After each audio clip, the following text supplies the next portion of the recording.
Assalomu alaykum. Bizani kuzatayotgan fermerlar, dehqonlar.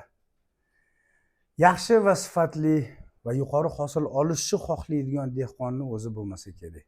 To'g'ri, bu Prime Import makka jo'xorisini Donata navi bilan bu o'zi orzu emas. Buni o'tgan yili ekkan, buni o'tgan yili sinovdan o'tkazgan dehqonlarimiz guvohi bo'ldi. Kattakon rahmat aytaman. Bu yil haqiqatdan bu yil yana klientning bazamiz ko'paydi. Hozirgi shu kungi holatga kelib bu yilgi ekilgan jo'xorini juda ko'p mamnun holat bilan dehqonlar bizga o'sha tashlashdi. Ranglari, barglarini chiqishi, bir tekisda unib chiqishi, rangini holati, poyalarini qalinligi bu albatta o'zining yaxshiligidan dalolat. Lekin tabiat baribir o'zini qaysarligiga, injiqligiga baribir olib boradi.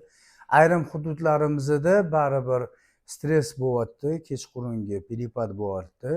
Makka jo'xorida o'zini o'simlikda fiziologik o'zgarishlar bor, tabiiy. Bu narsa bo'ladi. Bizdan xarid qilayotgan yillarda dehqonlarga ham ko'p joylar tushuntirganman. Agar bu qizarish bilan bog'liqlik nima bilan deganingizda, bu ikki xil bo'lishi mumkin. Birinchisi yerda fosforli ozuqani yetishmasligi. Ko'plar ekishda fosfor berdim deydi. Fosforni o'zingizlar bilasizlar. Amafos yoki superfos bu 50 kundan keyin ta'sir qiladigan narsa. Demak, u vaqt ichida sizlarda baribir fosforni golodaniya bo'ladi. Bu xavotir bo'ladigan joyi yo'q.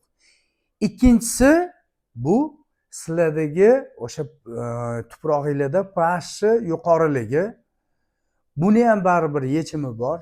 Darhol buni srazu voy o'tirib, voy bu makkasi unaqa attang oy emas, hozir harakat oyi. Chilla 40 kun ishlab beringlar, vaqtida chora ko'ringlar.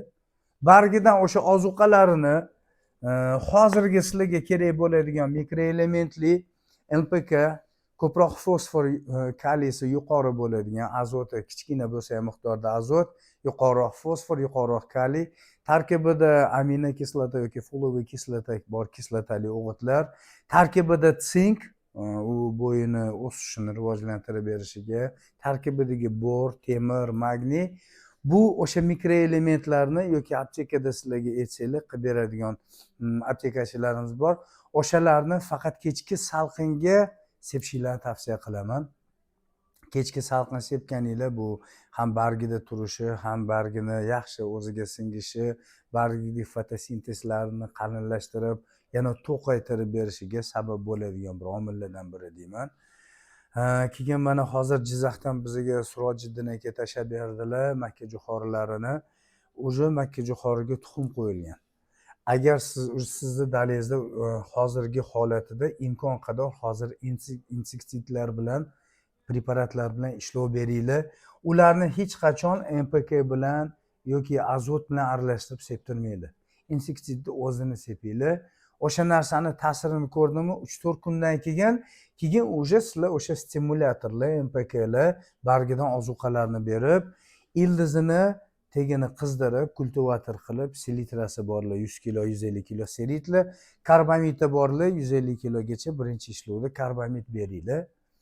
Yana ham to'liq ma'lumot kerak bo'ladigan bo'lsa, telefon raqamlarim bor: 99 210 22 66 yokida Telegram orqali menga shu holatinglarni tashlab bersanglar, qo'limdan kelgancha mana maslahatlarimni beraman. Yana nima deyman? Dehqonlarni Alloh fayzini bersin, barakasini bersin. Kunning issiqligi bizani dehqonlarimiz juda dalalarda. Alloh sizlarni ham topganinglarga fayz bersin, baraka bersin, ishinglarga rivoj bersin. Dehqonchilikligingdan o'zinglar o'ylagandan ham Alloh afzalini va chiroyini bersin. Rahmat e'tibor uchun ham, kuzatayotganinglar uchun ham, podpiska berib, like bosganinglar uchun ham kattakon rahmat. Bizga muxlis bo'linglar. Rahmat.